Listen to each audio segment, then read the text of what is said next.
Hello guys, j'espère que vous allez bien. Bienvenue chez Ladoa. It's about everything. Vous savez comment ça fonctionne. J'aime ça regarder un petit peu qu'est-ce qui se passe dans le scrolling, dans les Congosa, gossip et tout. Et dans chacune des histoires, quand je regarde, je me pose toujours la question, mais c'est quoi qu'on peut ressortir de tout ça? Et après, quand j'ai fini de faire l'histoire, il y a certaines personnalités que j'ai vu l'histoire qui étaient intéressantes à revenir sur l'histoire. Je vais oublier. Sur le coup, je vais oublier. Et il y a peut-être l'histoire des personnalités, je vais plus me rappeler parce que tu sais, les people, que ce soit les Cardi B, les Thibaut Garcia, les Jessica Tivenay, eux autres, les vrais people, je vais me rappeler parce que ils sont vraiment dans l'actualité. Mais si c'est des scrollings que j'ai faites, j'ai oublié. Mon petit cerveau a d'autres choses à se rappeler. Et bref. Et là maintenant, semblerait-il, il y a plusieurs mois de ça, 4 mois, il y a une histoire qui s'est faite sur une Chisa qui s'était faite attaquer par une titulaire. Oui, oui, oui. Et moi, dans le tout, j'avais été choquée. J'avais été choquée par la titulaire qui s'est attaquée comme ça à la Chisa parce que je me dis, yo, oui, la Chisa, elle est avec ton homme, mais c'est ton homme, toute ton énergie, c'est sur ton homme que tu dois le mettre. Bref, quelque chose comme ça. On avait le tout. Là, quelques temps comme ça, je suis sur les réseaux, mais je ne suis pas sur les réseaux en même temps. Mais j'ai vu un message qui a clignoté dans mon Instagram. J'ai été contactée par la Chisa. J'étais comme, mais moi, je ne savais pas que c'était la Chisa. Je ne savais pas c'était qui même. Là, je le regarde, elle me dit quand même gentiment, tu sais, je ne vais pas mentir, elle a été super gentille. Et puis, je peux regarder est-ce que je pourrais retirer la vidéo parce que ça simplement repris, parce que l'élément qui avait été repris sur les réseaux, parce que son histoire a été exposée sur les réseaux, mais ça faisait du mal à j'imagine à son commerce. Parce que j'ai pu comprendre, c'est une vendeuse de piment ou sur les réseaux, une vitrine de piment ou bref, I don't know. Mais après, j'ai fait comme, sur le coup, j'ai dit, tu es qui? J'essaie de regarder, de voir c'est qui, est-ce que c'est une personnalité? J'ai pas vu, j'ai dit, excuse-moi, est-ce que tu peux m'envoyer la capture de la vidéo? Comme ça, je puisse aller chercher cette vidéo parce que je vois pas t'es qui. Je suis désolée. C'est comme, tu viens me contacter, ça me fait plaisir, je vais comprendre que peut-être tu veux plus revenir sur cet événement. OK. Et après, elle m'envoie la capture de cette vidéo, en effet. Je me rappelais même pas que j'avais parlé de cette histoire en vrai. Et j'ai fait, oh! J'ai regardé rapidement avant de le retirer, cette vidéo. J'ai regardé, j'ai dit, mais en plus, dans cette vidéo, j'avais pris sa défense à cette femme-là. En disant que c'est injuste que la femme officielle l'humilie publiquement comme ça, blablabla. Bla, bla. Et puis, avec ma langue de bois, son langue de bois, j'ai été dans ce côté-ci. Mais quand j'ai vu qu'elle-même réagissait en même temps sur d'autres plateformes, là, j'ai compris. Et là, j'ai compris que ce n'est pas une question seulement de gérer ses émotions et tout. C'est peut-être qu'elle gérait ses clients ou, tu sais, l'approche de que sa figure apparaisse comme ça, son histoire revient. Je vais poser des questions, je fais, OK, girl, no problème. Et après, je me suis reposé la question parce que je fais toujours des retours en arrière. Mais qu'est-ce qui m'a prise à cette époque-là de vouloir défendre cette ho? Parce qu'en tant que telle, de base, je ne peux pas être du côté d'une Chisa. Une femme qui entretient des relations avec des hommes engagés. I can't. Mais je pense que j'avais été plus de mon côté humanité. J'avais plus été du côté qu'elle s'était faite humilier par la titulaire. Et on va regarder le tout ensemble, guys. On va aller dans cette réflexion ensemble. Qu'est-ce qui m'a prise, moi, de défendre une hoe? It's about everything. En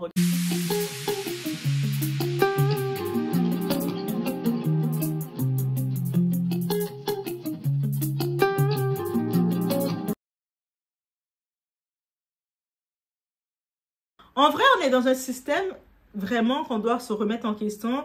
La glorification des maîtresses, des side hoes. On les appelle des hoes. Du côté américain, on les appelle ça des hoes.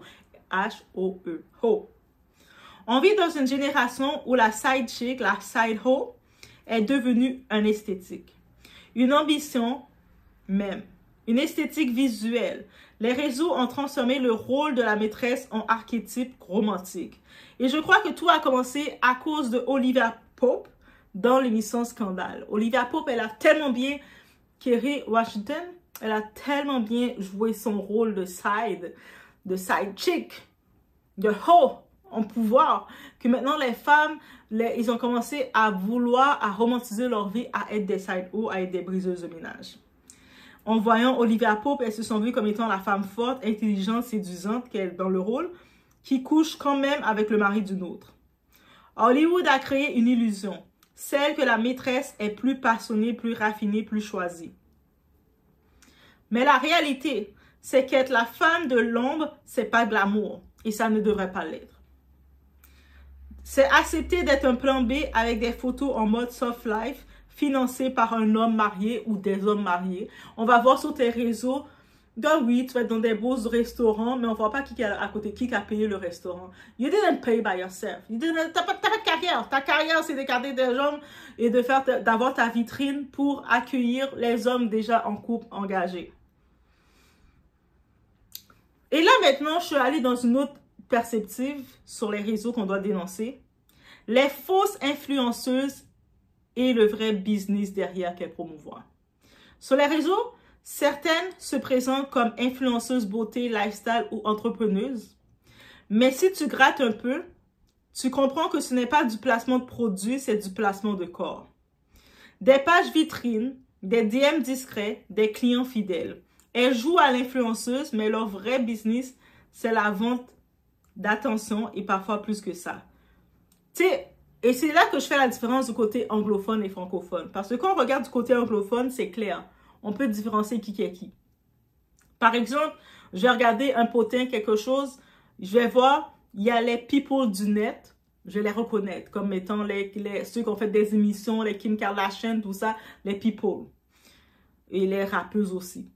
Il y a les TV personalities aussi qu'on revoit venir, ceux qui ont fait de Love Island, tout ça, on les reconnaît, on les voit.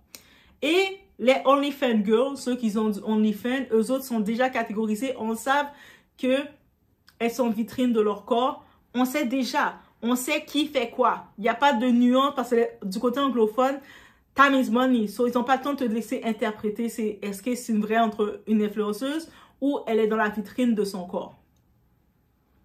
Mais dans la sphère afro-francophone, moi je vais dire la sphère africaine, francophone, tout est flou.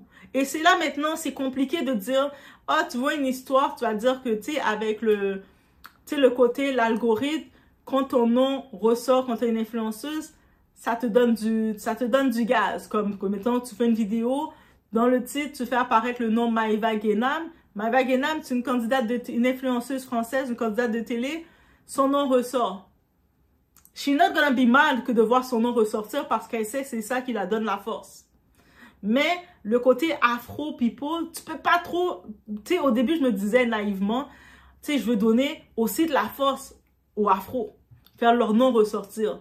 Mais j'ai compris que dans le côté afro, ils utilisent l'emblème influenceuse, mais souvent, ce sont des vendeuses de piment, qu'on peut dire comme ça. Donc, c'est compliqué. C'est-à-dire, eux autres, les vendeuses de piment, ils veulent pas que leur nom ressort. Parce que leurs clients... Ils veulent leur discrétion.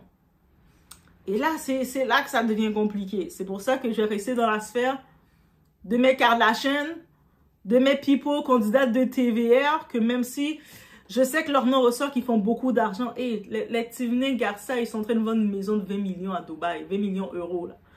Mais on continue de les faire vivre parce que les autres, ils sont plus du côté francophone. Au moins, on sait qu'ils sont vraiment influenceurs. Sinon, la plupart, dans le côté afro-influenceuse, la plupart, elles jouent à l'influenceuse de Dubaï ou l'influenceuse de luxe pour mettre des fausses citations qui est nanana, femme inspirante. Mais dans les coulisses, c'est autre chose. Et ça rend le game est compliqué pour les vrais créatrices. Quand tu es créatrice de contenu, tu vois des choses, tu te dis, OK, dans l'algorithme, leur nom, ça clique, ça peut ressortir. Mais tu sais que elles, le fait qu'elles sont pas influenceuses vraiment, elles font plus leur catalogue pour leurs clients et leurs clients ne veulent pas que leur nom ressorte trop. C'est compliqué. Celles qui veulent bosser, créer, influencer, sans vendre leur corps. C'est difficile de les repérer. Il n'y a pas de code pour les repérer. Il faudrait au moins, dites que vous êtes OnlyFans ou vous êtes mime du côté francophone. Je sais que c'est mime que vous utilisez. Au moins, dites-le. Comme ça, nous, on va savoir que vous êtes des mimes, vous êtes des vitrines de votre corps. On va passer à autre chose. Et même dans le côté américain, les OnlyFans girls, they make their money et tout. Mais bref, le côté américain, c'est différent aussi. Parce que quand les marques regardent les chiffres, elles ne voient pas toujours la différence entre une créatrice de contenu et une femme vitrine. Et c'est là qu'il y a les nuances qu'il faut commencer à décoder. C'est ça qu'on fait ensemble, on décode. Merci à cette très chère vendeuse de vitrines qui m'a fait décoder, regarder cet autre aspect-là que je n'avais pas capté. On découvre toujours avec le net comment ça fonctionne les algorithmes, mais merci de m'avoir permis de capter ça, ma très chère.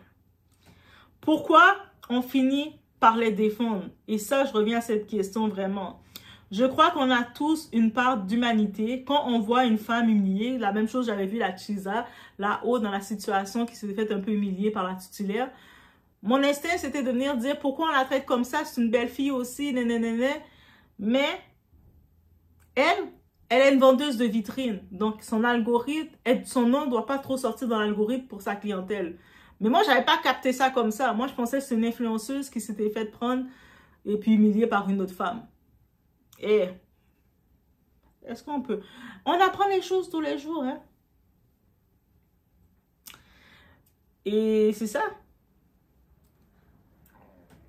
Et la responsabilité, c'est sûr que sur le coup, des fois, l'événement est arrivé, c'est arrivé. Maintenant, la responsabilité des femmes titulaires. Je vais parler à vous, les femmes titulaires, les femmes principales, que l'homme s'est engagé avec vous. Je ne dis pas que les femmes officielles doivent se ridiculiser non plus. D'aller commencer à faire confronter, d'aller faire quoi que ce soit en public, vous valez plus que ça. Parce que souvent, on va tomber facilement dans le piège d'aller faire des confrontations, d'aller vouloir exposer face à une femme qui a décidé de faire une vie de vitrine, une vie de bordel. Alors que vous n'étiez pas dans la catégorie de bordel, mais vous descendez dans la cour de Jézabel pour correspondre avec Jézabel, vous perdez vos points. Tu sais, d'exposer le scandale, parce que la titulaire, dans cette situation, si je me rappelle, la femme, elle avait voulu exposer le scandale et tout, mais en final, elle s'était fait juger. On disait, pourquoi elle agit comme ça, elle a humilié une autre femme. Pourtant, elle avait tous ses droits parce que c'est elle qui était victime, mon frère. Mais la face de la Chisa à l'époque, elle avait l'air pauvre, elle. Tu sais, on avait le côté humanité face à elle qu'elle ne méritait pas en vrai. La société ne punit pas la tromperie masculine. Elle se moque de la femme trompée et romantise la maîtresse. Et c'est ça le vrai problème. C'est ça que j'ai retenu. La Chisa 2.0 ou la Ho 2.0. La nouvelle génération de Chisa n'est plus dans la honte. Elle a un ring light, un compte TikTok et un look Prada. Elle ne se cache plus dans les hôtels. Elles se mettent en avant. Et quand tu parles d'elles, elles vont aller te DM pour négocier leurs images. Eh oui. Pas par honte, par stratégie. Elles veulent contrôler la narration comme des influenceuses de crise. J'ai appris une chose, tout le monde n'a pas besoin d'être défendu et c'est correct. Certaines personnes vivent du chaos qu'elles créent et parfois, en voulant les sauver, tu te retrouves dans leur piège médiatique. Alors, à partir d'aujourd'hui, j'observe, j'analyse, mais je ne sauve plus personne. Mais contre la victime et la manipulatrice, la frontière est devenue floue. Et dans cette génération, même les larmes sont monétisées. Et donc, quand on voit, en vrai, je vais voir une scène où ce que, oh my God, pourquoi on a humilié la femme comme ça, elle est couchée à terre.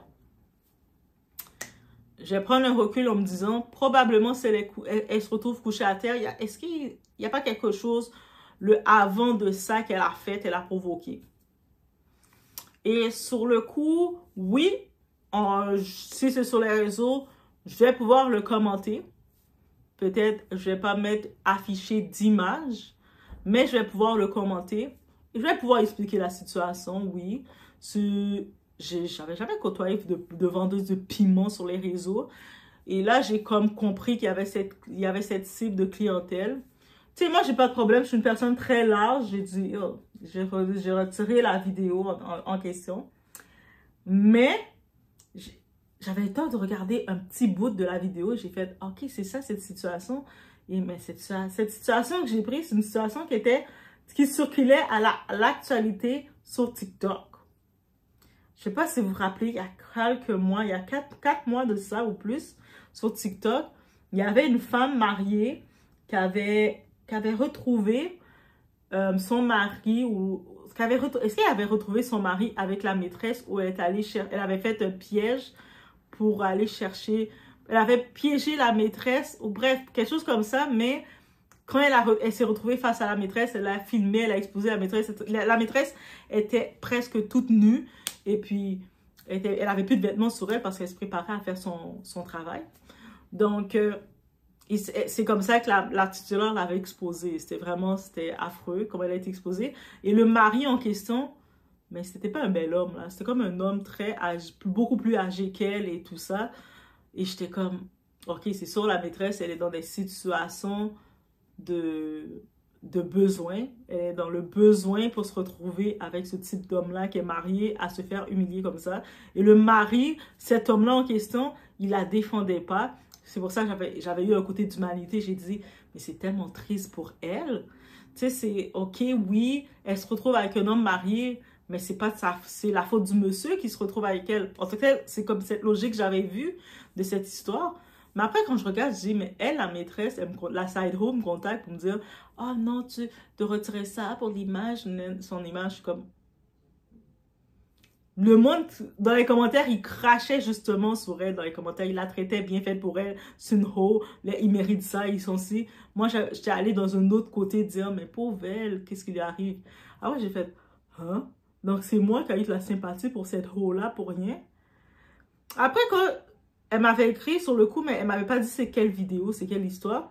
Je regardais son profil Instagram pour essayer de dire c'est qui. Je vois pas c'est qui, c'est une personnalité. Elle a fait une émission, mais je voyais c'est un profil d'une vitrine. Comme, on la voit dans des restaurants chics, mais on sait clairement que c'est pas elle qui a payé. C'est probablement un de ses clients qui ont payé, puis elle a pris une photo.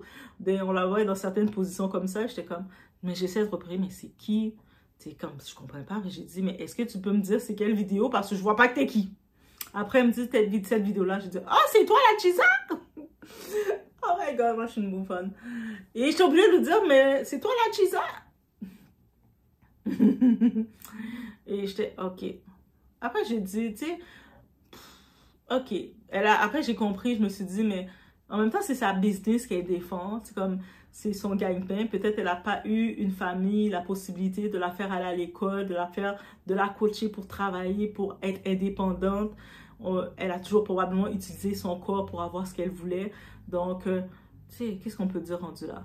Mais j'ai retiré la photo.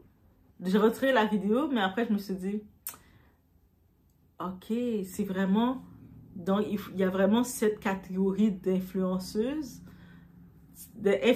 vitrines qu'on peut les appeler.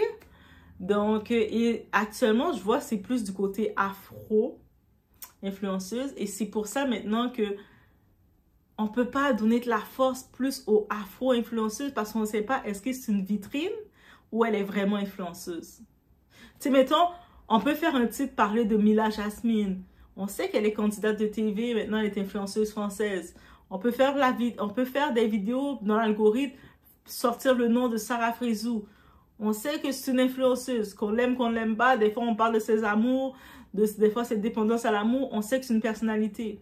On peut faire de Maïva Guénam, de ses prises de position, des fois, qui sont controversées. C'est drôle. Des Carla Moreau. Mais, quand on voit Machin Chouette et choses, on va me dire, ah, enfin, on a des afro-influenceuses, elle est bien jolie et tout. On va donner de la force à ce nom-là.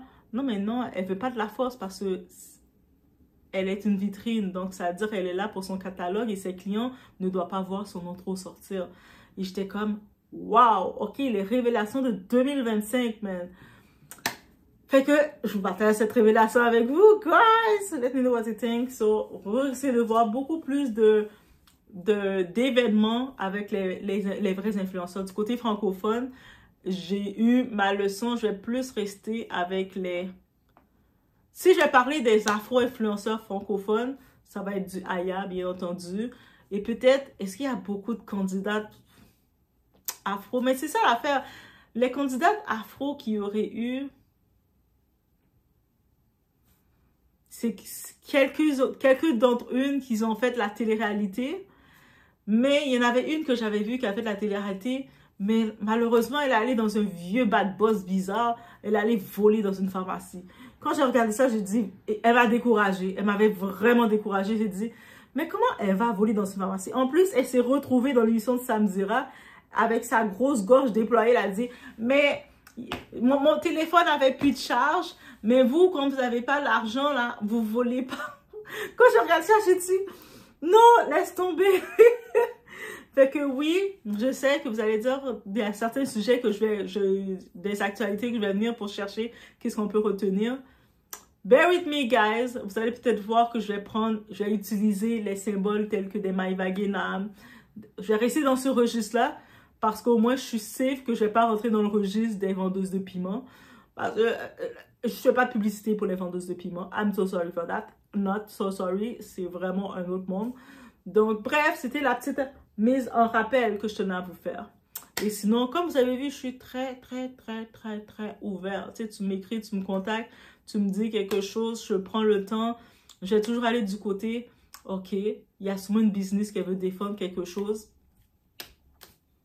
Je vais pas poser plus de questions, je le retire. Mais par contre, après, mon cerveau va réfléchir. Et ça, on ne peut pas m'empêcher mon cerveau de réfléchir, guys. Donc, je vous laisse sur ce.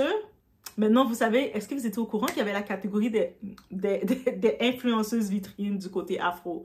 Et pourquoi les afros, on ne fait pas les choses correctement pour faire l'argent? Moi, je pensais que les influenceuses afro, elles voulaient aussi chercher des partenariats, chercher des deals Kevin, Lancôme, des choses comme ça. Non, elles sont là pour chercher les tontons sur les réseaux. On reste sur Kim Kardashian, guys, ok? Bref, on se retrouve aux prochaines vidéos. Ouais, les hommes ont besoin, les hommes ont aimé, livrer, comme si pour entrer dans la ville, pour nous faire route là ensemble, ou après toute bagaille vient clair devant. Ou après contrôle toute bagaille. Toute bagaille paraît facile, pas gagner cap compliqué. Depuis ou non relation. Ou toute bagaille paraît compliqué, ou pas qu'à comprendre soit en l'air, soit à gauche, soit à droite. Par contre, quand on rampe dans relation, yo pas besoin. Action moun avec ça moun ap di nan bouche c'est deux bagages qui complètement différents. On moun gen doit dire besoin li remon li vlo tandis que action posée aussi action moun qui pas besoin, moun qui pas respecto, moun qui pas bon aucune importance. C'est ça action yo bay. Ça veut dire pas gagner plus fort que action. OK? Ou pas obligé à croire dans parole là-bas ou croire dans ça la fait ça la montre là. OK? Ça ouais assez ça exactement. OK? Yon moun qui remon son moun qui prête attention avec tout ça qui gen rapport avec ou même ça qui fait que ou content. Ça ou pas mais ça faut fâcher. La femme pile précaution pour pas faire ça li connaît qu'a rend nous triste, qu'a faut fâcher, li pas faire. Et sous elle ta connaît ba la pas faut be elle continue à faire, li pas remon li pas besoin suspend ba tête non menti. Yon moun qui remon tout après tout soit faire avec li vinn prête un petit gens facile parce que nous gen connexion, tout ba paraît différent ou sentir. Ou pas nan force moun remon ou pas nan acheter l'amour. Depuis ou essayer acheter l'amour chéri, li pas naturel, y a bon fake bagay. OK? Donc, vaut mieux que ou aimer moun qui remon. Apprendre aimer moun qui remon, apprendre apprécier moun qui apprécie, prêter attention à moun qui prête attention ensemble avec vous. Depuis moun qui remon son moun k'ap ba ou toute attention, li toujours disponible pour. Et même s'il t'a très occupé la bonne minute quand même pour.